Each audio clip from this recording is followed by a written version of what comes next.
Bom, estamos reunidos mais uma vez para nosso estudo da mediunidade, item 276, capítulo 25 das evocações. Começa, Ana Paula, por favor. Cumpre ainda levar em conta a facilidade que deve resultar do ato da comunicação com tal ou qual espírito. Com o tempo, o espírito estranho se identifica com o do médium e também com aquele que o chama. Posta de parte a questão da simpatia entre eles e que se estabelecem relações fluídicas que tornam mais prontas as comunicações. Por isso é que uma primeira confabulação nem sempre é tão satisfatória quando fora de desejar e que os próprios espíritos pedem frequentemente que os chamem de novo. O espírito que vem habitualmente está, como em sua casa, fica familiarizado com os seus ouvintes e intérpretes, fala e age livremente. Então aqui, essa questão da comunicação é interessante porque à medida que a gente convive com as pessoas, a gente vai adquirindo intimidade. Então, o espírito que se comunica com a gente também acontece da mesma forma. À medida que aquele espírito vai se comunicando por nós, né, suponhamos que nós fôssemos médium de corporação, por exemplo, à medida que o espírito vai se incorporando, vai comunicando por nós, ele vai se afinizando, ele vai familiarizando. Então, por quê? Que nesse item aqui, ele está explicando que mesmo que o espírito não tenha simpatia, porque, por exemplo, se o espírito se identifica fluidicamente com o médium, tem aquela conexão de mesmas ideias, então tem aquela afinidade, já na primeira vez ele consegue comunicar bem. Por quê? Por causa da conexão com o médium. É igual você conhecer uma pessoa que você se identifica com ela e o papo flui naturalmente. É a mesma coisa. Agora, quando é uma pessoa estranha, um espírito estranho, e que às vezes não se identificou, não tem aquela simpatia, mas vamos supor que é necessário ele comunicar com aquele médium, por causa do trabalho, por qual motivo que seja. À medida que ele vai convivendo, igual duas pessoas que convivem, vai criando aquela intimidade, vai se habituando com a forma do médium, com a forma que ele interpreta, e aí vai melhorando as relações fluídicas. Então, nesse caso, quando o espírito não tem aquela afinidade total, é estranho, com o tempo as comunicações vão melhorando. Então, quer dizer que o hábito da comunicação faz com que se tenha mais facilidade de conectar, né?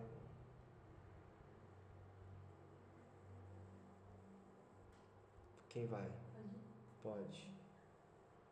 Em resumo, do que acabamos de dizer, resulta que a faculdade de evocar todo e qualquer espírito não implica para este a obrigação de estar à nossa disposição, que ele pode vir em certa ocasião e não vir em outra, com um médico ou um evocador que lhe agrade e não com outro, dizer o que quer sem poder ser constrangido a dizer o que não queira, ir-se quando lhe aprouver, enfim, que por causas dependentes ou não de sua vontade, depois de se haver mostrado assíduo durante algum tempo, pode de repente deixar de vir. É exatamente por conta disso que nós temos. Porque assim, o espírito é, ele não vai agir de acordo com o que o médium, quem está evocando, quer. Ele vai agir porque ele é um ser pensante, então ele tem o livre-arbítrio dele. É claro que o médium pode controlar, vamos supor no caso da incorporação, o médium consegue controlar o que ele o, o que ele vai dizer, a ponto, por exemplo, se ele querer xingar, o médium pode segurar, nesse sentido pode. Mas não tem como controlar, por exemplo, se o espírito está com vontade de ir embora, ele vai embora. Se o espírito não quiser comunicar daqui 3 semanas, ele não comunica. É claro que existe a permissão e a organização da espiritualidade, mas o livre-arbítrio do espírito é levado em consideração, né? É por isso que o Kardec não pôde usar o método científico tradicional, aquele que você realiza o mesmo experimento várias vezes e ele sempre acontece daquela forma. Se eu jogo uma bola, ela sempre vai cair do mesmo jeito. Agora, se eu comunicar com o espírito, cada comunicação vai ser de um jeito. Por quê? Porque eu não dependo, não é uma coisa material que obedece a uma lei e não tem vontade própria. O espírito ele tem vontade própria, então depende da vontade dele. Por isso que ele teve que mudar um pouco a forma dele trabalhar no método científico dele. Mas existe essa questão do espírito ele ter um determinado momento ele ser compulsoriamente trazido, pode acontecer por conta da atuação dos benfeitores, pode acontecer do espírito querer falar alguma coisa e não poder, igual do médium de incorporação que restringe. Mas ele está falando, como ele está falando de evocação, não tem como garantir que se eu for evocar hoje, que amanhã eu vou conseguir. E que se o espírito veio durante um mês seguido, que ele vai vir na semana seguinte. Por quê? Porque depende do livre-arbítrio dele, né? Por todos esses motivos, é que quando se deseja chamar um espírito que ainda não se apresentou, é necessário perguntar ao seu guia protetor se a evocação é possível. Caso não seja, ele geralmente dá as razões e então é inútil insistir. Então era muito comum nas evocações evocar primeiro o guia protetor daquele espírito. Por quê? Porque nem todos os espíritos que ele estava evocando eram espíritos elevados. O espírito elevado ele tem disciplina, ele tem ele está trabalhando pela causa maior, né? Está trabalhando pela causa divina. Então ele tem mais responsabilidade, ele tem mais disciplina. Agora um espírito que não está numa faixa intermediária, às vezes ele pode querer ou não, né? Então, se a reunião for séria, ele tem que ser um espírito sério, né? Se a reunião não for séria, vai vir os espíritos que não são sérios. Então, e vão vir se eles quiserem também. Então, normalmente ele chamava o protetor, porque o protetor, sendo um espírito responsável, que está responsável também pelo espírito, ele vai falar se ele tem condição de falar ou não, se ele quer ou não, né? O protetor vai conseguir. Mas aí o guia do médium ou do espírito que ele está tentando comunicar? Do espírito. Aham.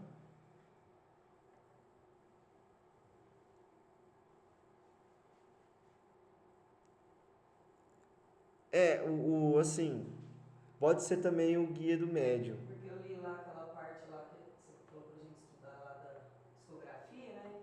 Aí tem uma parte lá que fala que antes da comunicação, primeiro a gente pede a Deus permissão e pede para Deus que Ele permita que nosso anjo guardião esteja presente para nos proteger dos maus espíritos. O anjo guardião é muito importante. E pode ser também para o guia protetor do médium e para o guia protetor do espírito também, né? Porque o espírito ele também tem, né? Um responsável, né? Por ele, né? Mas foi muito bem lembrado, porque no caso, como ele usou perguntar ao seu guia protetor, existe essas duas possibilidades. Existe a possibilidade de ser o guia protetor do espírito e o guia protetor do médium. Mas normalmente, para que o médium consiga fazer um bom trabalho, ele precisa, na oração, pedir para o seu anjo guardião o secundá-lo, né?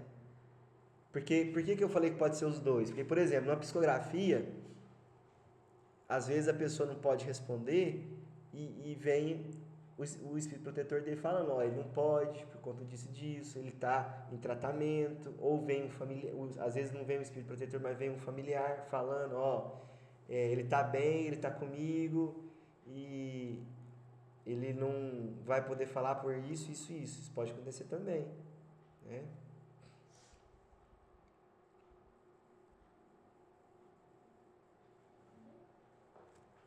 Uma questão importante se apresenta aqui, a de saber se há ou não inconveniente em invocar maus espíritos. Isso depende do fim que se tem em vista e do ascendente que se possa exercer sobre eles. O inconveniente é nulo, quando são chamados com um fim sério, qual o de os instruir e melhorar. É, ao contrário, muito grande quando chamados por mera curiosidade ou por divertimento, ou ainda, quando quem os chama se põe na dependência deles, pedindo-lhes um serviço qualquer. Então peraí, vamos lá. Na desobsessão isso acontece, né? São evocados vários espíritos necessitados, né? Espíritos em condição ruim, para auxílio. Então, sempre quando tem uma reunião séria, não há problema nenhum. Porque para instrução. No caso da codificação, era mais para instrução, né? No nosso caso hoje, é mais para auxílio. Mas é reunião séria, então não vai ter inconveniente nenhum. Então, o médium é protegido, a casa é protegida, existe uma equipe espiritual que toma conta e organiza o trabalho, tudo muito bem elaborado. Quando eles chamavam também para instrução, sempre tinham os benfeitores que ficavam em volta ali do espírito para poder impedir ele de fazer coisas ruins, né, de atrapalhar e tudo mais. Agora, quando é curiosidade ou divertimento, aí o espírito pode fazer o que ele quiser. É claro que o espírito não tem, por exemplo, permissão de matar, né, permissão de... Às vezes pode acontecer do espírito dar uma bufetada na cara da pessoa. Já aconteceu aqui em Kardec, não sei se vocês lembram, já teve uma situação dessa, de a pessoa de uma casa que era considerada mal assombrada e aí a pessoa direto sentiu um bofetão na cara. Mas existe um limite de ação dos espíritos. Não é igual o filme que a gente vê que o espírito vai lá, mata as pessoas, é assassino, é terror. Tem um controle, né, da espiritualidade. Mas sempre que se evoca ou se tem um contato com espíritos maus, por curiosidade ou divertimento, existe inconveniente. Existe risco. Por quê? Porque o espírito pode assustar, pode fazer uma brincadeira, pode traumatizar a pessoa. Existe uma série de riscos, né? Pode acompanhar aquela pessoa por muito tempo, né? Invocar com a pessoa, querer acompanhar ela. Ainda mais quando se pede um serviço para eles, né? A gente lembra de outras religiões que existe esse tipo de contato, né? Se evoca espíritos que vão trocar favor, né? E aí o espírito até faz o que a pessoa quer, né? Eu quero tal coisa. Por isso que fala nas obras de Chico, do Kardec, que a gente não deve ficar pedindo coisas mesquinhas. Eu quero arrumar um emprego, eu quero ganhar mais dinheiro, porque isso são coisas da terra, são coisas do dia a dia, coisas que para o espírito ele não tem tanta importância. Então, se a gente pede isso, quem que vai vir ao nosso encontro para nos ajudar? Vai ser espírito elevado? Não vai, entendeu? Porque o espírito elevado está preocupado com outras coisas, está preocupado com a nossa melhoria, está preocupado com os nossos trabalhos, nossas responsabilidades, nosso desejo de melhorar, né? A nossa conexão com Deus, é isso que eles estão preocupados.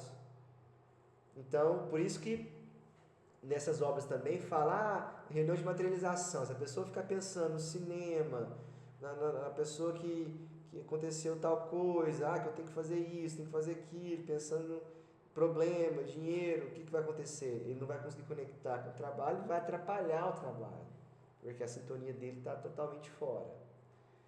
Então, em materialização, se a pessoa estiver assim, não vai materializar nada, porque não tem essa conexão. Então a pessoa atrapalha o trabalho quando está assim, né? Então, às vezes a pessoa estava no trabalho de desobsessão e pensando assim, minha mãe, minha avó podia tanto comunicar. Então ela não está pensando em ajudar, em contribuir, está pensando na resolução do assunto particular, entendeu? Queria que alguém com alguma coisa relacionada a mim, ao meu interesse, comunicasse. Isso em qualquer trabalho, né? Não só na desobsessão. A não ser que a gente procure uma carta de um familiar no trabalho específico. Aí tudo bem, porque aí você está requisitando ajuda no momento certo. O problema é você estar com esse desejo no pensamento num trabalho, por exemplo, de desobsessão, que é para ajudar os desencarnados, entendeu? E a gente fica com outras intenções, outras ideias. Se for importante, alguma coisa que se resolva de nossa parte, vai acontecer naturalmente, entendeu? Então, tem que tomar cuidado com os pensamentos aqui que a gente pede. Então, os pedidos comezinhos do dia a dia, quem vai se interessar são os espíritos mais apegados à matéria. Então, às vezes em outras reuniões espiritualistas, né, de outras religiões, as pessoas têm contato com esses espíritos e eles até ajudam a pessoa a conseguir o que ela quer, mas depois também vão cobrar, né? Aí vai cobrar às vezes, como é que fala? Vai se ligar à pessoa, né? Vai ficar acompanhando ele, algum tipo de cobrança, de retorno ele vai querer, né? Depende do espírito, né? Às vezes o espírito vai querer,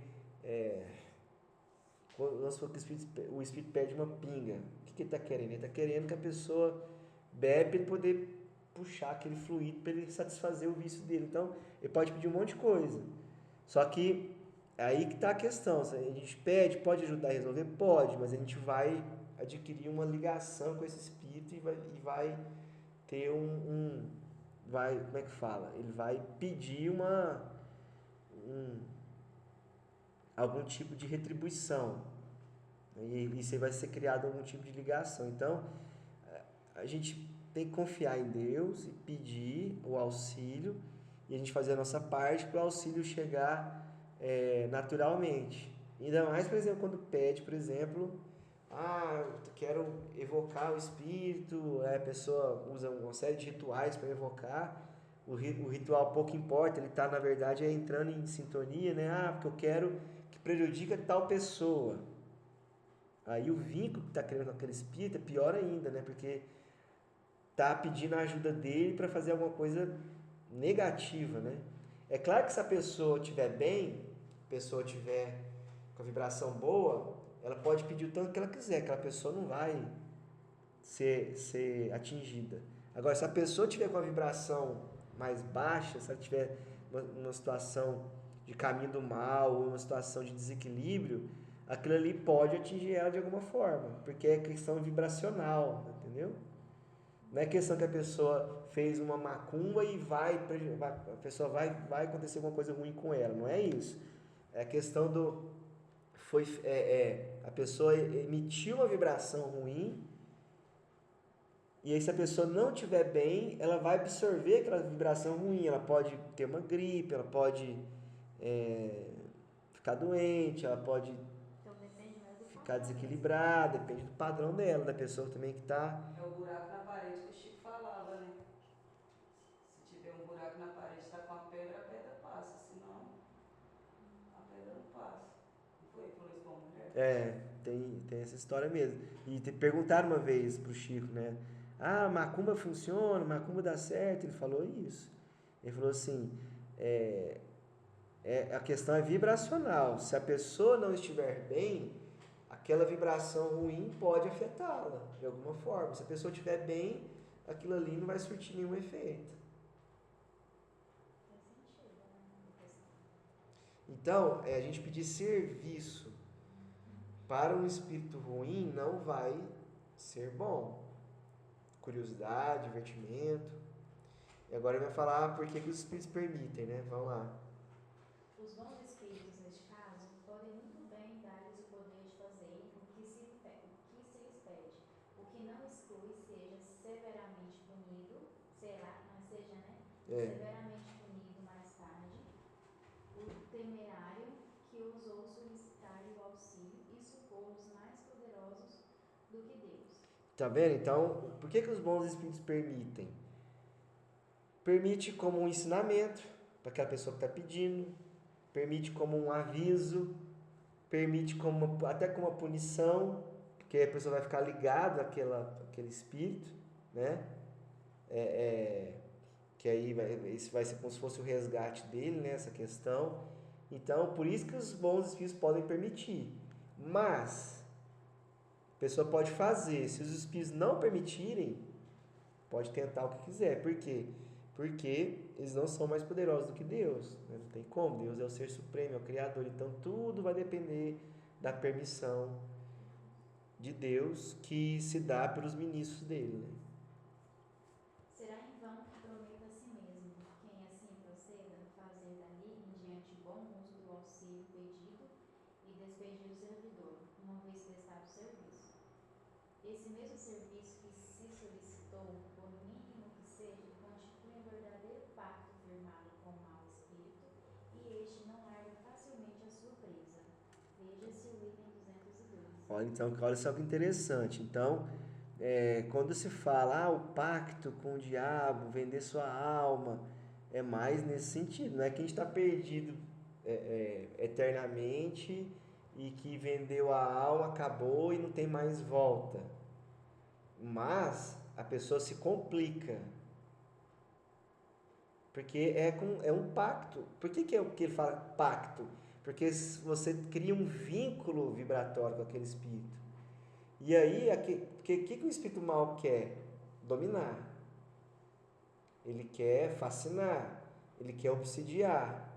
Por quê? Porque isso vai fazer ele se sentir bem, vai fazer ele se sentir poderoso. Aí pode ter uma série de justificativas, mas esse é o desejo do conseguir dominar as pessoas, né? Conseguir fazer as suas vontades. Então, o que ele vai fazer? Ele pode fazer aquilo que a pessoa quer para depois ele ter aquilo que ele deseja.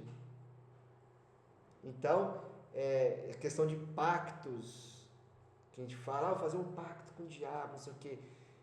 Ele existe dessa forma. Agora, fiz um pacto, vou virar mal, vou virar um demônio, estou perdido para sempre, minha alma foi vendida, não tenho mais alma. Isso aí não tem nada a ver, porque isso aí foi uma coisa que as pessoas tiraram essa conclusão de uma forma literal, né? Mas o pacto que ele está falando aí é a conexão que a gente firma com aquele espírito, e essa conexão depois é difícil de romper, porque você permitiu, ao pedir um favor, você permitiu que ele te influenciasse. Você abriu a porta para ele entrar. Então a gente